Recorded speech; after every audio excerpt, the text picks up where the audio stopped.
This is KC Sports Network, proudly presented by Emprise Bank.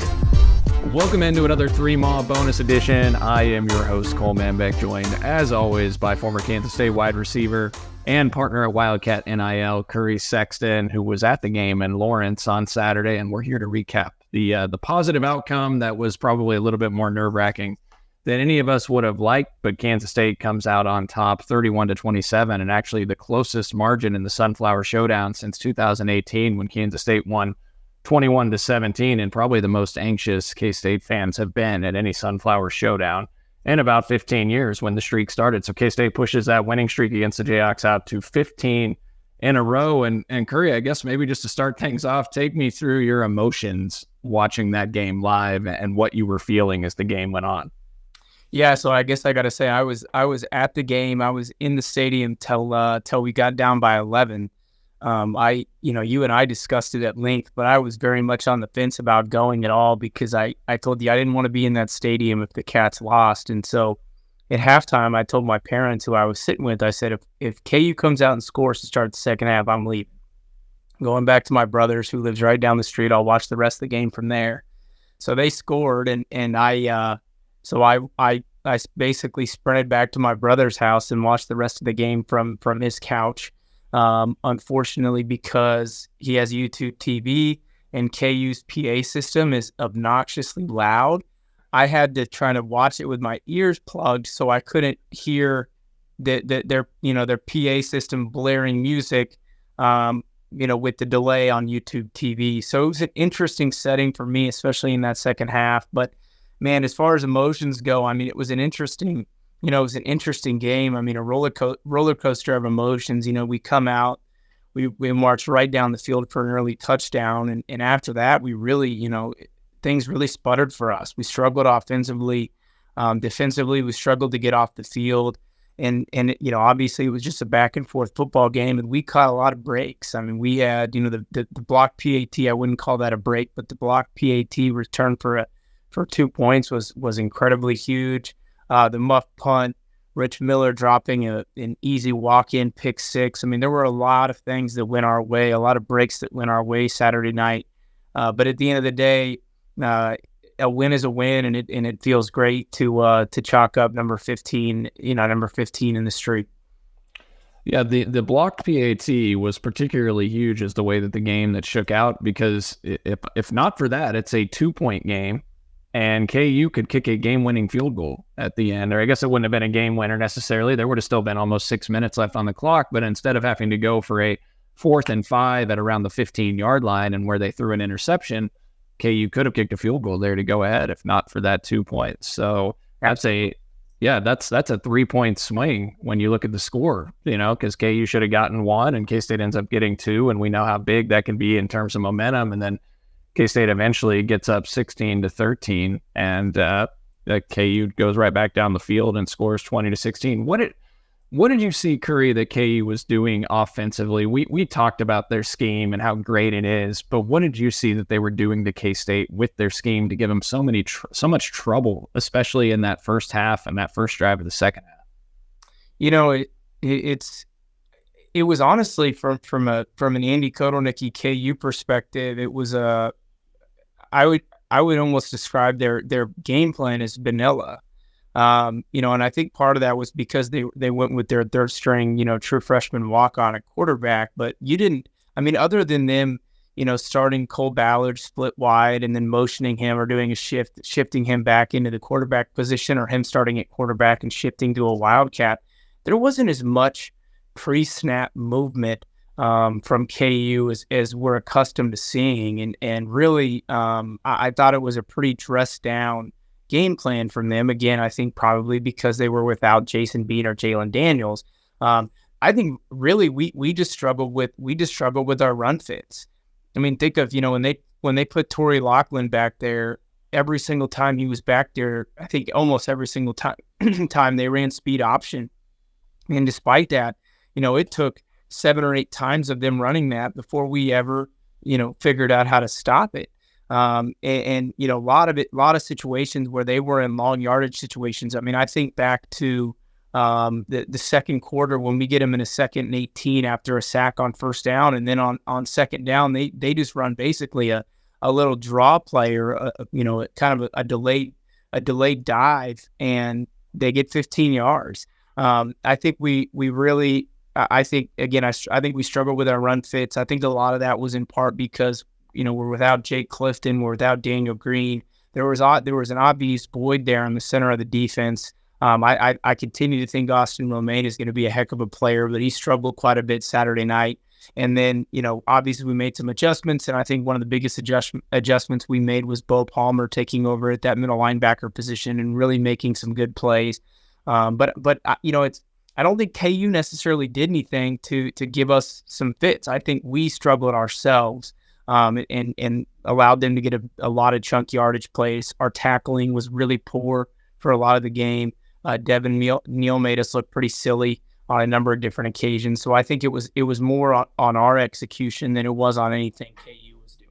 Well, it's a really interesting observation, Curry, because I have seen some K-State fans wonder if actually they were more confused because of the scheme that KU was running with Cole Ballard at quarterback and doing a lot more Wildcat than what they would have been if Jason Bean was a quarterback or they had one of their normal two guys in Jalen Daniels, and if perhaps that would have been a simpler scheme to defend. I don't think so, because I think those two are, pretty darn good quarterbacks, especially, with what Jason Bean has done in the last 2 years when he's been on the field. But what was frustrating to me watching it was what you just mentioned on the speed option with Lachlan is how they kept getting to the edge and had K-State outnumbered. And, I'm used to seeing, and Curry, maybe I'm wrong on this because, when K-State went back when the option was more of a thing, you saw a lot more 4-man down fronts on the defensive line. And, usually the defensive end had the quarterback and the linebacker had the pitch man, right?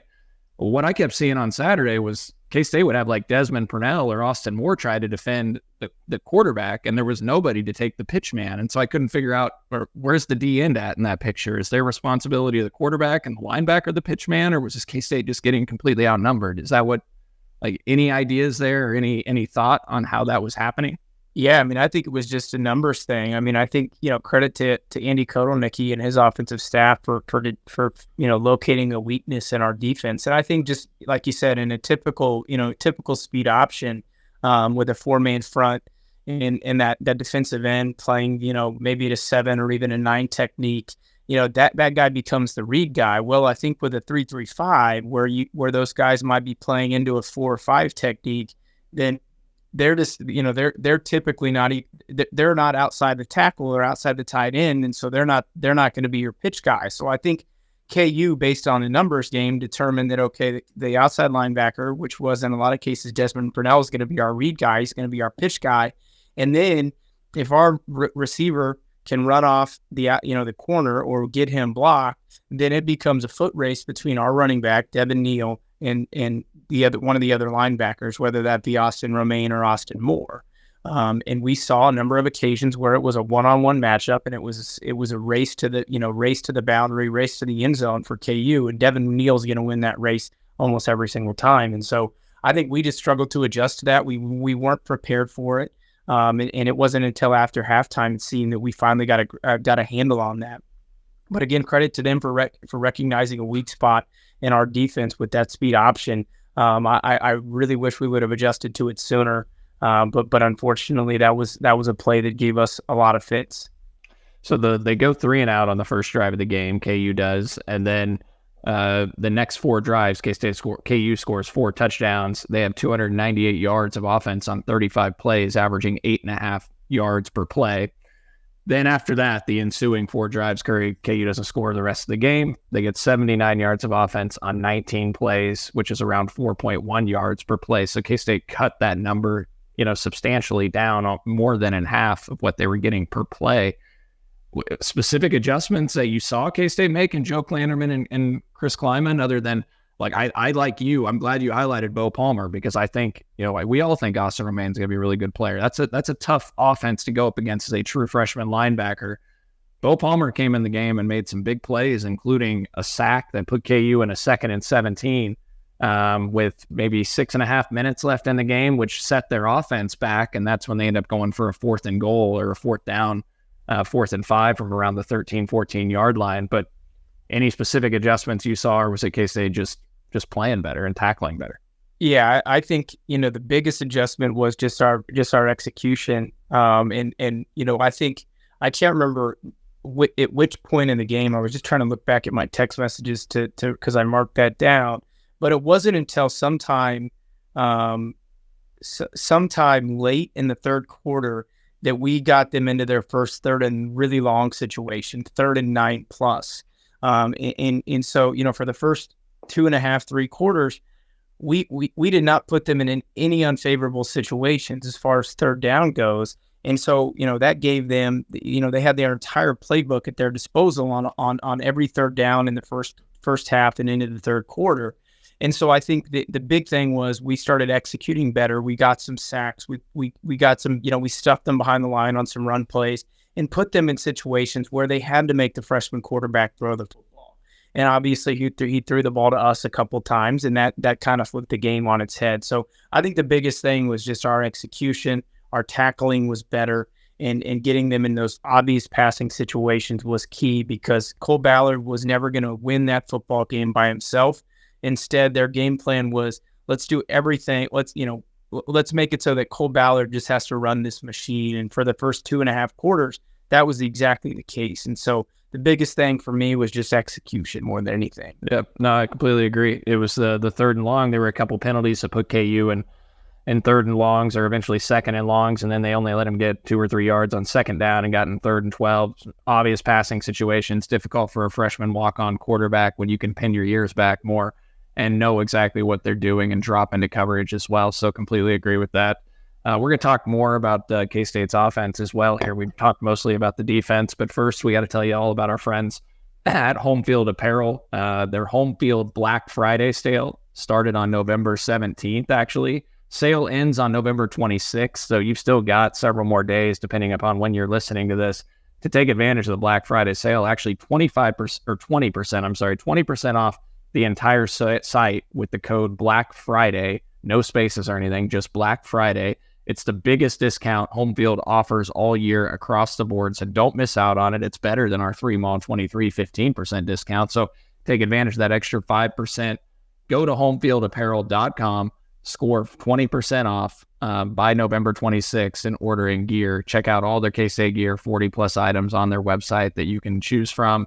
Hoodies get stocked up for winter season here, and some very comfortable soft hoodies, some of the most comfortable hoodies that I own. So get stocked up at homefieldapparel.com. Plus, if you're like DY, who has about 20 other colleges gear from them to choose from, you can pick from one of the 100 other colleges that Home Field Apparel has. So go to homefieldapparel.com, shop the Black Friday sale, take 20% off with the discount code Black Friday. We'll be back with Curry to talk K-State offense as we look ahead and recap the KU game and look ahead to Iowa State.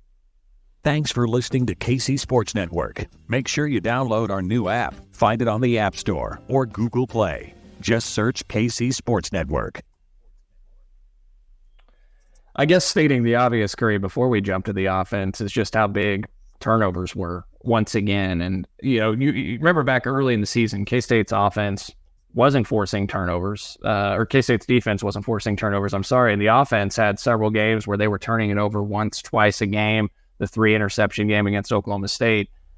K-State now is +9 in turnover margin, which is tied for 11th best in the country. It's a significant jump for this team. And, you think about that second half when KU couldn't get points on the board in those last 4 drives. A lot of it was driven by turnovers, 4 drives with 2 interceptions, and also, obviously, the muff punt. I don't even need to necessarily ask you to comment on that. That's just me stating the obvious. So I had to call that out because, some mistakes by KU led to a momentum swing in that game where K-State caught some good fortune, but that's part of the game, so that's going to happen. K-State's offense now, you could say they scored 31 points. KU's defense isn't great. They're improving. They're better than what they have been. And when you look at it, it was a low possession game. So, you look at the Texas game, for example, 2 weeks ago, K-State had 16 or 17 possessions. They had essentially 9 possessions in this game. You could argue 10 as they drove and ran out the clock at the end of the game over the final 5:33, but 9-10 possession game, 61 plays, the fewest that K-State's offense has ran all season in a game. They had ran 70 plays or more in all but one game going into this one. And so the offense puts up 3.1, 3.2 points per drive. That's a really good number. What did you make of what the offense did in this one? Or any disappointments, or was it about what you would have expected? Yeah, I mean, I think the biggest thing, my biggest issue was the inconsistency.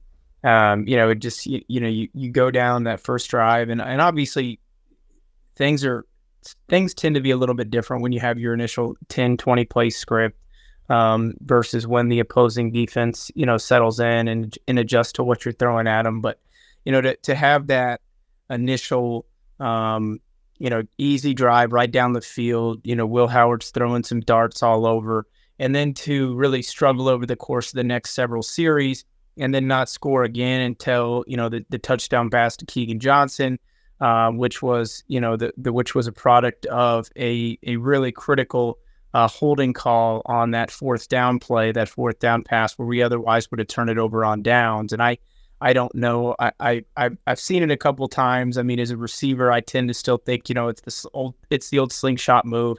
I thought it was a good call. Obviously, KU fans have been griping about it now for about 48 hours. So I mean that, so really for most of the first half, the inconsistency was alarming to me.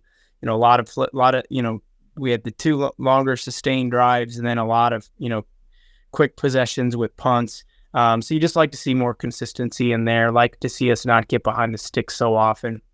I would have liked to have seen us run, quarterback run game. I would have liked to see us include that more early on. It seemed like our game plan with respect to QB run game was a lot like what it was at Mizzou, where we have a quarterback who's looking hobbled out there. Let's not run him. And as we've seen over the course of the season, whether it's Will or Avery, our QB run game is a really critical part of our offense because we have such a powerful run game, and the defense is often keying on DJ and Trayshawn.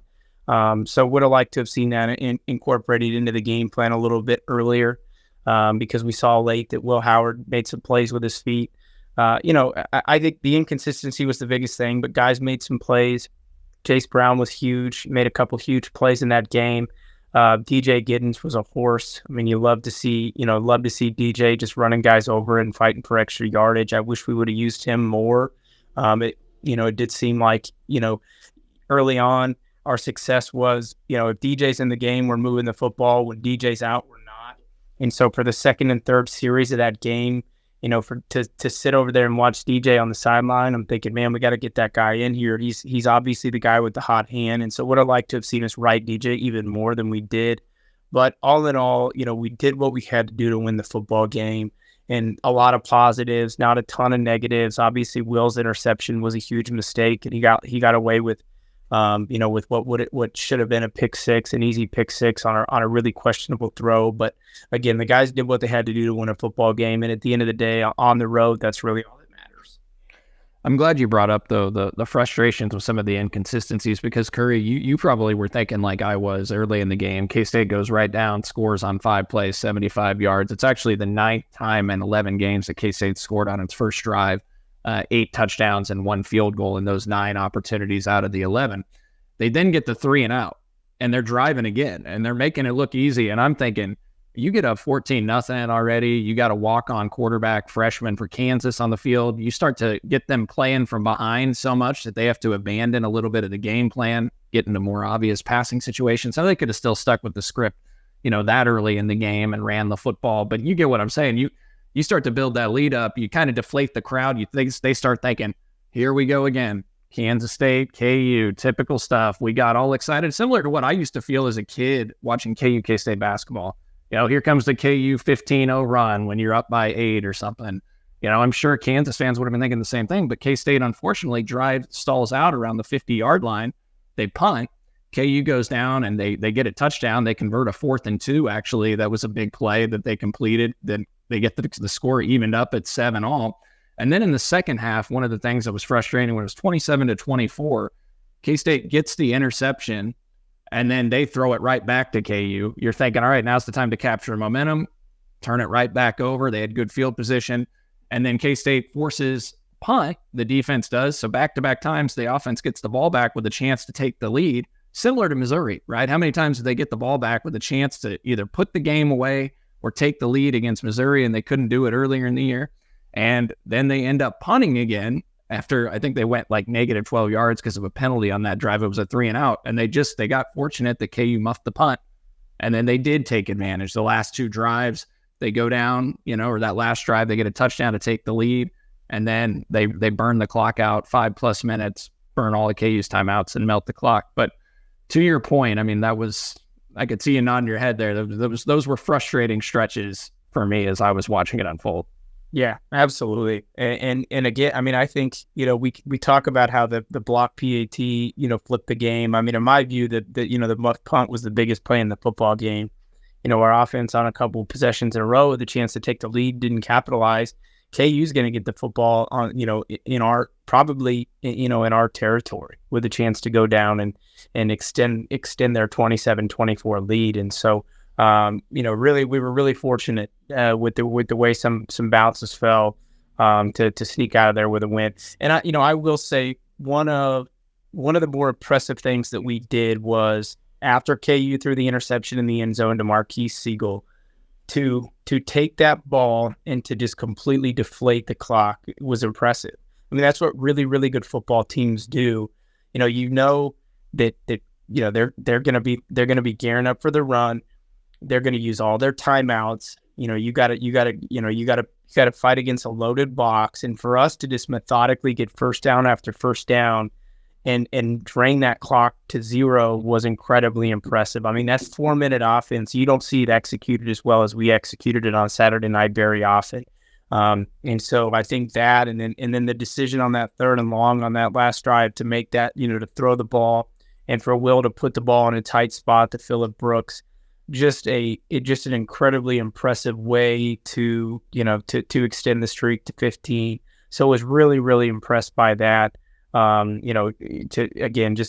to say, okay, we have the ball, we're not giving it back, I think was exactly what every K-State fan wanted. I don't know that we expected it, but man, it was nice to see. I was going to ask you, did you like that call to throw there? Because, traditionally, I did. Yeah. Okay. I mean, KU, they had to go down and score a touchdown, and, you're thinking, okay, if we punt it, if we get it to the 10-yard line, they got to go 90 yards, but that's a really good offense. And you don't want to give, you don't want to, I've been a part of it both as a player and a fan where you're as an offensive player sitting on the sideline and you're just hoping your defense can get a stop, and it's a helpless feeling.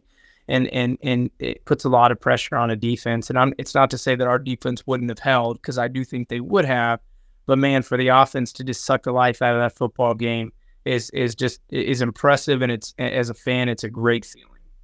Well, we talk about K-State beef, and the offensive line stepped up there on that last drive, because that's not easy to do when, like you said, there were times I was looking up and there's 9 guys in the box just crammed in, and K-State's trying to run the football, and they're able to get 3 first downs and burn all 3 of KU's timeouts and melt the clock. It was really impressive, and like you, I like the decision to throw on 3rd and 7 because you just win the game right there. You've got it in your hands. You go try and take a chance to win the game, and let's be honest, in today's era of college football, especially against good schematical offenses like an Andy Koldenicki and Lance Leipold team, 2+ minutes, even if they have a timeout or don't have a timeout, that's plenty of time. And we saw it when Oklahoma played in Lawrence. They just made KU burn all their timeouts up by, I think Oklahoma was up 1, and they punted the ball with 2 minutes left. KU went down and scored in like a minute. So, and that was with Jason Bean, but you get the point. I like that they went for it there, and that Will Howard delivered a strike to Phillip Brooks, and Phillip Brooks showed strong hands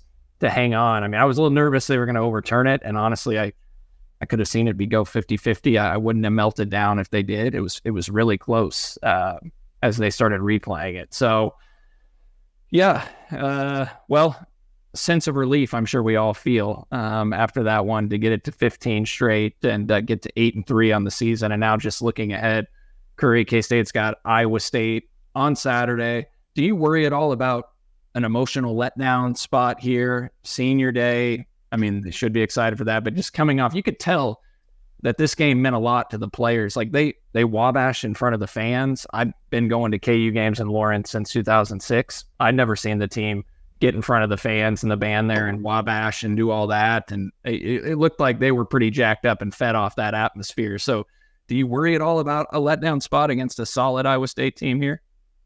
I guess first off, I think, you said you've been going to KU games or K-State KU games in Lawrence since '06. We never would have done that under Coach Snyder because the minute the game was over, you're straight back to the locker room. Unlike Coach Kleiman, who does let his guys mingle and interact with the fans and do different things after the game, if you weren't busting your rear to get back into the locker room, Coach Snyder was standing around on the field, taking note of who's taking too long to get in the locker room. So for one, up until, the transition to Coach Kleiman, that never would have happened. And two, most of the games that have taken place there, almost every game since '09 that's taken place in Lawrence have just have gotten out of hand early. And so there's just not a lot of emotion or energy that takes place. But, you're right. There was a lot of emotion that was poured out on Saturday, quite obviously. Do I worry about a letdown? No, I don't. I think, for one, Coach Kleiman and his staff are just incredible coaches, and I think they have a great program and a great culture. We have a team full of really strong leaders. I don't think this is a team that's susceptible to an emotional letdown.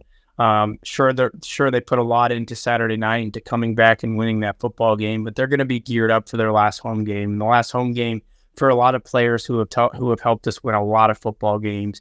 And so I don't worry about that so much. I think these coaches are going to have them ready, and this is a rivalry. This is another rivalry game, a game that has been as much or more of a competitive rivalry over the course of the last 15 years than what we've had with KU. And so, that's going to get these guys up again. And then I think ultimately, we have been an incredible football team at home this year. I mean, every game at home, we've won by 18 plus points, and that UCF game would have been a lot more had they not scored with 5 seconds left. So this has been a really strong football team at home. On the flip side, Iowa State has not been as good on the road as they've been at home, and they're coming off of a game, where they poured a lot of effort and energy into trying to upset Texas. And so I think this is a game where, if we play like we're capable of and like we've played, the other 6 home games this year, I feel really good about our ability to walk out of here with a win. I would agree with that, and I also think, I've heard that Chris Kleiman doesn't particularly care for Iowa State, so I'm sure that he'll have quite a bit of focus, and look, it makes sense, Chris Kleiman being in Iowa for so much in his life, so much time. I think he cares a lot about this game. It's senior day. Your seniors don't want to end their career at home with a loss, and then the other thing, I'm sure they'll play up, even though their fate will probably already be decided in the Big 12 championship picture by the time they kick off at 7 p.m. Saturday. I think most people know it's probably pretty unlikely anyways. The players are probably pretty realistic. If it's a pleasant surprise, that'd be great. But they're probably not going to make the Big 12 championship. But at the end of the day, you still have a chance to go 9-3 back-to-back years and 7-2 in the league back-to-back seasons, and a chance to win 10 games back-to-back years. And I'm sure the staff will play that up. But you get to a bowl and win that game, you can get 10 wins, 10-3.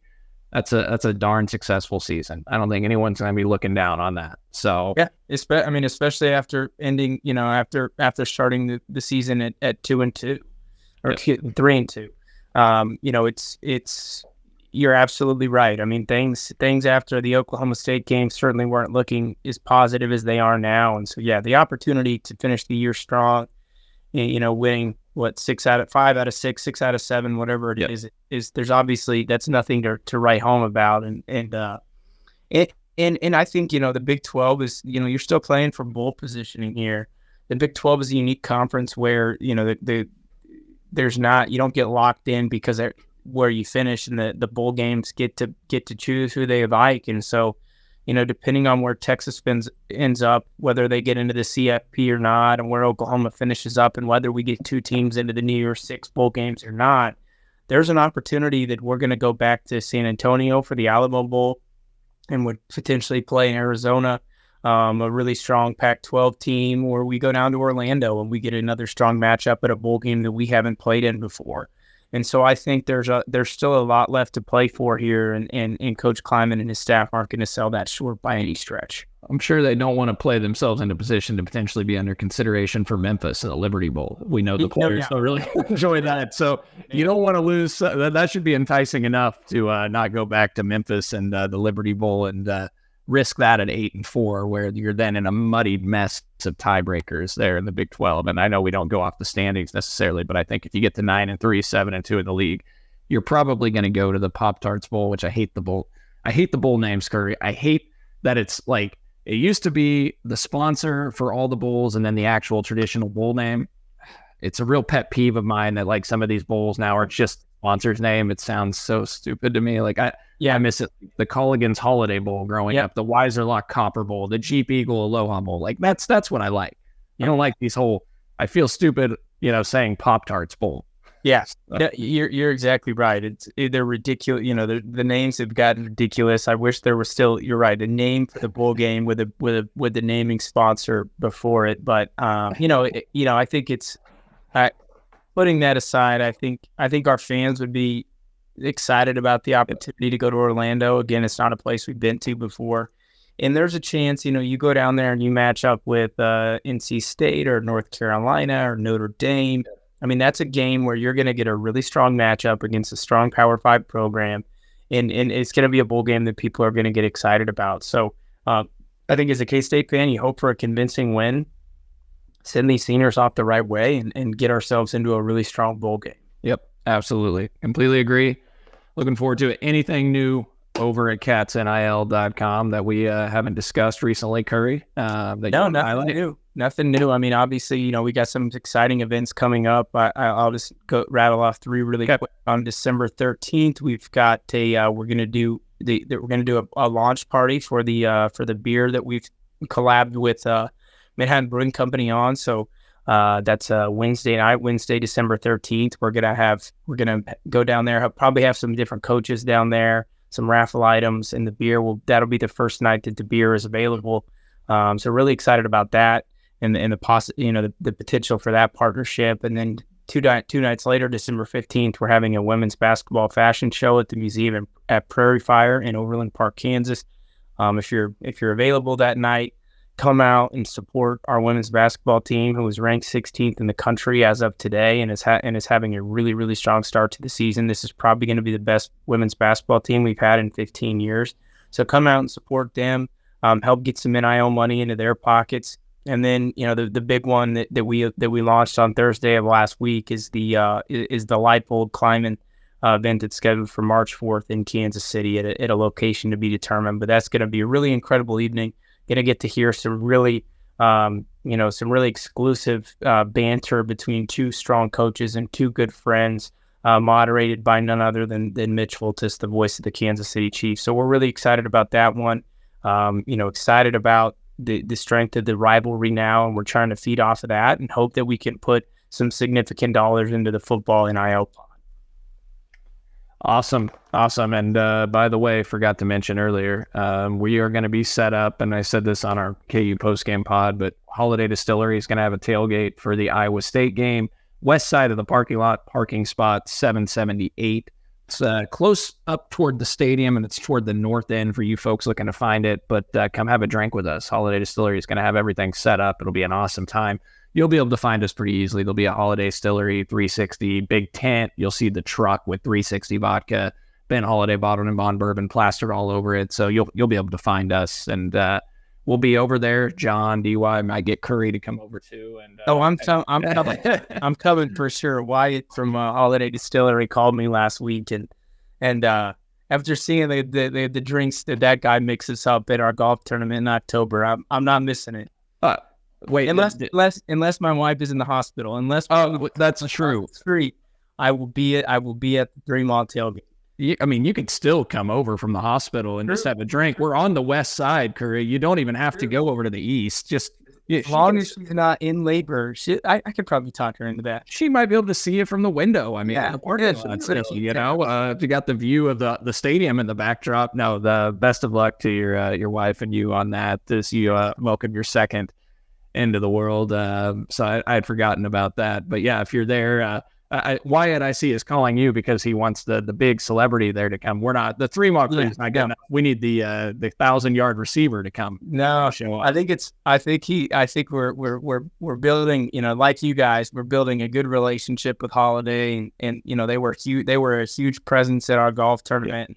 Yeah. And Wyatt and Holiday are they're willing to help. They're going to probably help us out with some of our upcoming events in Kansas City. So.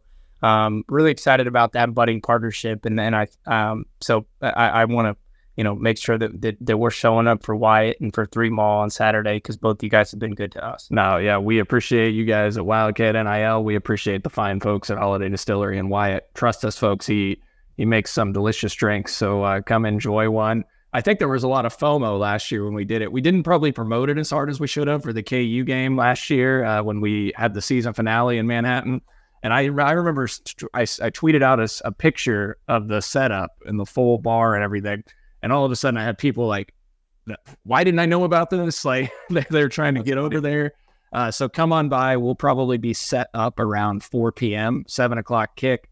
So you'll have plenty of time to come hang out, enjoy a drink, and still get back to your other tailgate if you need to, or hang out with family and friends. Come by and just say hi for 15, 20 minutes. Engage, talk to us. Love to meet y'all. And you can meet Curry as well. So yeah. All right. Well, and then also I just want to mention our friends at Sandlot Goods. I'm actually rocking they came up with a bunch of KC Sports Network shirts. There's a collection on there if you guys want to go support them. There's also a Three Mall shirt that's super comfortable. Actually, I got it right here. Black Three Mall shirt that you can see on the screen if you're watching on YouTube. Go check them out as they've launched a collection of KCSN gear, and then also a Three Mall shirt as well. You can buy their stuff online at sandlotgoods.com and just look for the collection KC Sports Network or KCSN on their website. Go check them out as well. Appreciate it, Curry. Appreciate having you for the whole season here. I know we still got a little bit of time left. We'll recap the Iowa State game next week and probably the bowl, but you also might be busy parenting a newborn here in the near future. So we'll work with you on that schedule. But yeah, appreciate you, and glad that we were discussing a win today, and we will talk soon. See you Saturday, Curry. See you, Cole.